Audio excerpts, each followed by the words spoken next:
जय श्री कृष्णा। राधे राधे। आप और आपके पूरे परिवार पर भगवान गणेश की कृपा सदा सर्वदा बनी रहे।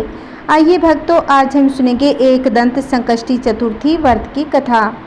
इस दिन विधि विधान के साथ भगवान गणेश की पूजा करने और कथा सुनने से सभी विघ्न दूर होते हैं और कभी किसी चीज़ की कोई कमी नहीं होती। जो भी भक्त इस कथा को पूरी श्रद्धा भाव और प्रसन्नचित मन से सुनता है, भगवान गणेश उनके सभी संकट दूर करते हैं। आइए भक्तों, आज की कथा सुनते हैं। एक समय की बात है कि विष्णु भगवान का विवाह लक्ष्मी जी के साथ निश्चित हो गया था। विवाह की तैयारियां होने लगी। सभी देवताओं को निमंत्रण पत्र भेजे गए, परंतु गणेश जी को नहीं बुलाया गया। कारण जो भी रहा होगा, अब भगवान विष्णु की बारात जाने का समय हो गया। सभी देवता अपनी पत्नियों के साथ विवाह समारोह में आए। उन सब ने देखा कि गणेश जी कहीं दिखाई नहीं दे रहे थे। तब वे सभी आपस में चर्चा करने लगे कि क्या गणेश जी को न्योता नहीं दिया गया या स्वयं गणेश जी नहीं आए हैं। सभी को इस बात पर आश्चर्य होने लगा। तभी सबने विचार किया कि विष्णु भगवान से ही इसका कारण पूछा जाए। विष्णु भगवान से पूछने पर उन्होंने कहा कि हमने गणेश जी के पिता भोलेनाथ महादेव को न्योता भेजा है। यदि गणेश जी अपने पिता के साथ आना चाहते हो तो आ सकते हैं। अलग से न्योता देने की कोई आवश्यकता नहीं थी, इसीलिए हमने गणेश जी को अलग से कोई न्योता नहीं भेजा। दूसरी बात यह भी थी कि उनको 1.25 मन मूंग, 1.25 मन चावल और 1.25 मन घी और 1.25 मन लड्डू का भोजन दिन भर में चाहिए। यदि गणेश जी नहीं भी आएंगे तो कोई बात नहीं। दूसरों के घर पर जाकर इतना सारा खाना पीना करना अच्छा नहीं लगता।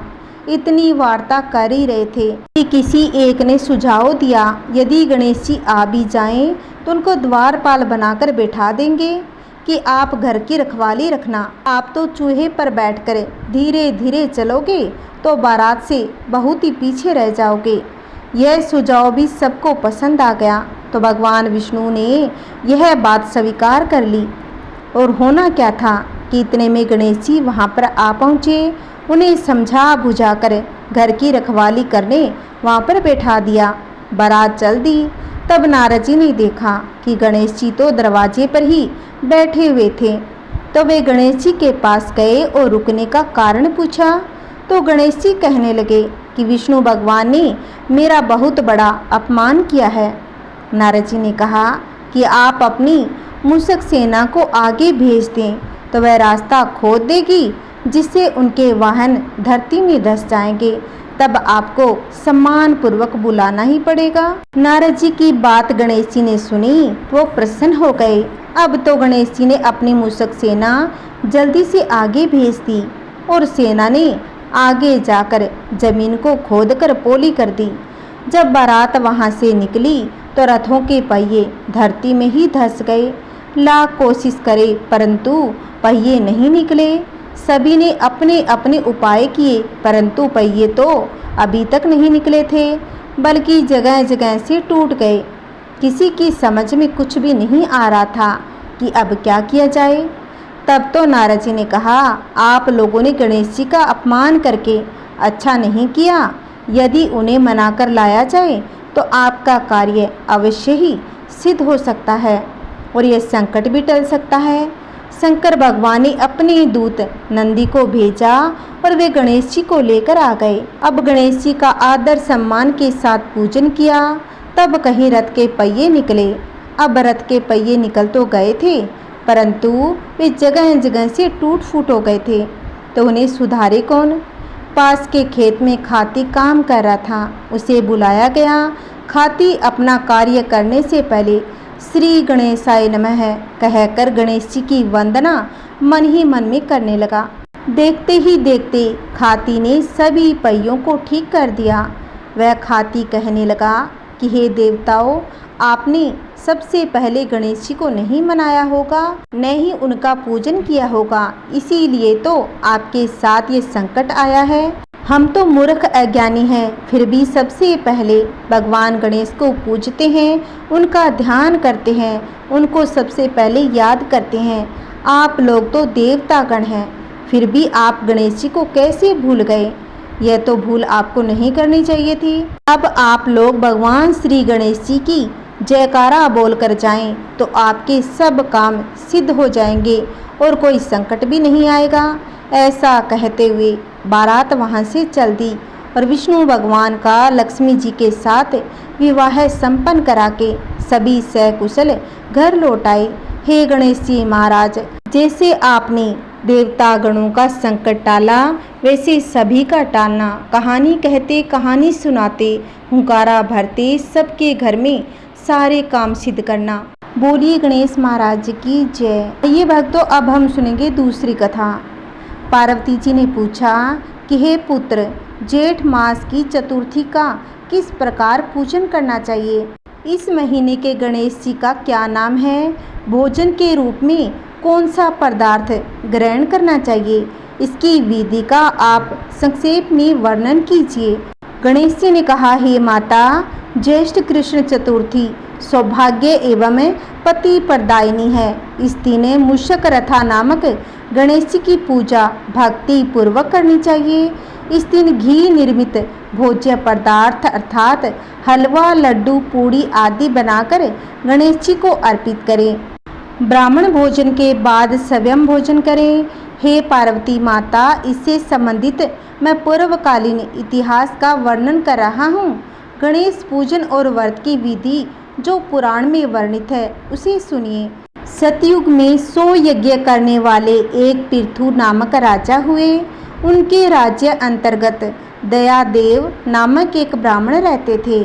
उनके 4 पुत्र थे। पिता ने अपने पुत्रों का विवाह गृह सूत्र के वैदिक विधान से कर दिया था। उन 4 बहुओं में सबसे बड़ी बहू अपनी सास से कहने लगी, हे सासू जी, मैं बचपन से ही संकटनाशक गणेश चतुर्थी का व्रत करती आई हूँ। मैंने पितृगृह में भी इस शुभदायक व्रत को किया है। अतः हे कल्याणी, आप मुझे यहाँ व्रत अनुष्ठान करने की अनुमति प्रदान करें। पुत्र वधू की बात सुनकर उसकी सास ने कहा, हे बहू, तुम सभी बहुओं में श्रेष्ठ और सबसे बड़ी हो। तुम्हें किसी प्रकार का कोई कष्ट नहीं है और न तुम भिक्षुणी हो। ऐसी स्थिति में तुम किस लिए व्रत करना चाहती हो? हे सौभाग्यवती, अभी तुम्हारा समय उपभोग करने का है। ये गणेश जी कौन है? फिर तुम्हें करना ही क्या है? कुछ समय बाद बड़ी बहू गर्भवती हो गई। 10 मास बाद उसने सुंदर बालक का प्रसव किया। उसकी सास बराबर बहू को व्रत करने का निषेध करने लगी और व्रत छोड़ने के लिए बहू को बाध्य करने लगी। व्रत भंग होने के फलस्वरूप गणेश जी कुछ दिनों में कुपित हो गए। उसके पुत्र के विवाह काल में वर वधू के सुमंगली के समय उसके पुत्र का अपहरण कर लिया। इस अनहोनी घटना से मंडप में खलबली मच गई। सब लोग व्याकुल होकर कहने लगे, लड़का कहाँ गया? किसने अपहरण कर लिया? बारातियों द्वारा ऐसा समाचार पाकर उसकी माता अपने ससुर दयादेव से रो रो कर कहने लगी, हे ससुर जी, आपने मेरे गणेश चतुर्थी व्रत को छुड़ा दिया है, जिसके परिणाम स्वरूप ही मेरा पुत्र गायब हो गया है। अपनी पुत्र वधू के मुख से ऐसी बातें सुनकर ब्राह्मण दयादेव बहुत ही दुखी हो गए। साथ ही पुत्र वधू भी दुखित हो गई। पति के लिए दुखित पुत्र वधू प्रति मास संकटनाशक गणेश चतुर्थी का व्रत करने लगी। एक समय की बात है, एक वेदज्ञ और दुर्बल ब्राह्मण भिक्षाटन के लिए इस मधुर भाषिणी के घर आया। ब्राह्मण ने कहा कि हे बेटी, मुझे भिक्षा स्वरूप इतना भोजन दो कि मेरी सुधा शांत हो जाए। उस ब्राह्मण को सुनकर उस धर्मपरायण कन्या ने उस ब्राह्मण का विधिवत पूजन किया। भक्ति पूर्वक भोजन कराने के बाद उसने ब्राह्मण को वस्त्र आदि दिए। कन्या की सेवा से संतुष्ट होकर ब्राह्मण कहने लगा, हे कल्याणी, हम तुम पर प्रसन्न हैं। तुम अपनी इच्छा के अनुकूल मुझसे वरदान प्राप्त कर लो। मैं ब्राह्मण वेशधारी गणेश हूँ और तुम्हारी प्रीति के कारण आया हूँ। ब्राह्मण की बात सुनकर कन्या हाथ जोड़कर निवेदन करने लगी, हे विघ्नेश्वर, यदि आप प्रसन्न हैं तो मुझे मेरे पति के दर्शन करा दीजिए। कन्या की बात को सुनकर गणेश जी ने उससे कहा, हे सुंदर विचार वाली, जो तुम चाहती हो वही होगा, तुम्हारा पति शीघ्र ही आ जाएगा। कन्या को इस प्रकार का वरदान देकर गणेश जी वहाँ से अंतर्ध्यान हो गए। उसी समय की बात है, सोम शर्मा नामक ब्राह्मण एक वन में से उस द्विज बालक को नगर में लाए और अपने पोत्र को देखकर दयादेव नामक ब्राह्मण बहुत ही प्रसन्न हो गया। बालक की माता के प्रसन्नता की तो सीमा न रही और संपूर्ण नगरवासी भी परमुदित हुए। बालक की माता ने पुत्र को छाती से लगा लिया और कहने लगी कि हे गणेश जी के प्रसाद से ही मैंने खोए हुए पुत्र को प्राप्त कर लिया है। फिर से मंडप का निर्माण करके विधि पूर्वक वैवाहिक कार्य संपन्न किया और वह सौभाग्यशाली कन्या अपने पति को पाकर धन्य हो उठी। ज्येष्ठ मास के कृष्ण पक्ष की चतुर्थी मनुष्यों के मनोरथ को पूर्ण करती है। हे देवी, पूर्व कथित रीति से भक्ति पूर्वक जो व्यक्ति इस व्रत एवं पूजन को करेंगे उनकी संपूर्ण इच्छाएं पूर्ण होगी। श्री कृष्ण जी कहते हैं, हे राजन युधिष्ठिर, भगवान गणेश व्रत का ऐसा ही महात्म्य है। हे महाराज, अपने स्त्रियों के विनाश के लिए आप भी इस व्रत को अवश्य ही कीजिए। हे धर्मपरायण युधिष्ठिर, आप अपने भाइयों, धर्म पत्नी और माता के सहित इस व्रत को कीजिए। इसके करने से थोड़े समय में ही अपने खोए हुए राज्य को पुण्य प्राप्त कर लोगे। श्री कृष्ण के मुख से इस कथा को प्रसन्नचित मन से सुनकर ज्येष्ठ मास के कृष्ण पक्ष की संकष्टी चतुर्थी व्रत को किया। इस व्रत के करने से अपना खोया हुआ राज्य पुण्य प्राप्त कर लिया। बोलिए श्री हरि विष्णु भगवान की जय। आइए भक्तों, अब हम सुनेंगे भगवान गणेश की आरती। जय गणेश जय गणेश जय गणेश देवा, माता जाकी पार्वती पिता महादेवा। जय गणेश जय गणेश जय गणेश देवा, माता जाकी पार्वती पिता महादेवा। एक दंत दयावंत चार भुजाधारी, माथे सिंदूर सोहे मूसे की सवारी। जय गणेश जय गणेश जय गणेश देवा, माता जाकी पार्वती पिता महादेवा। पान चढ़े फल चढ़े और चढ़े मेवा, लड्डवन का भोग लगे संत करे सेवा। जय गणेश जय गणेश जय गणेश देवा, माता जाकी पार्वती पिता महादेवा। अंधन को आँख देत कोडिन को काया, बांझन को पुत्र देत निर्धन को माया। जय गणेश जय गणेश जय गणेश देवा, माता जाकी पार्वती पिता महादेवा। सूर श्याम शरण आए सफल कीजिए सेवा, माता जाकी पार्वती पिता महादेवा। जय गणेश जय गणेश जय गणेश देवा, माता जाकी पार्वती पिता महादेवा।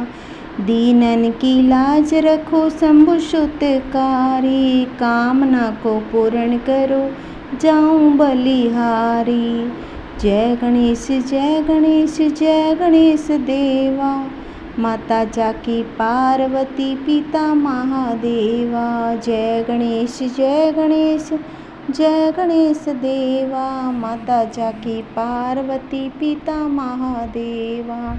बोलिए गणेश महाराज की जय। बोलिए माता पार्वती की जय। अगर आपको मेरी कथाएं अच्छी लगती होगी तो प्लीज़ इस वीडियो को ज़्यादा से ज़्यादा शेयर करें, लाइक करें और कमेंट में गणेश भगवान की जय अवश्य लिखना। अगर आपने अभी तक मेरे चैनल को सब्सक्राइब नहीं किया है तो प्लीज़ मेरे चैनल को सब्सक्राइब कर लो, जिससे आने वाली वीडियो की नोटिफिकेशन आपको मिलती रहेगी। जय श्री कृष्णा, राधे राधे। ओम नमः शिवाय। ओम गंगणपते नमः।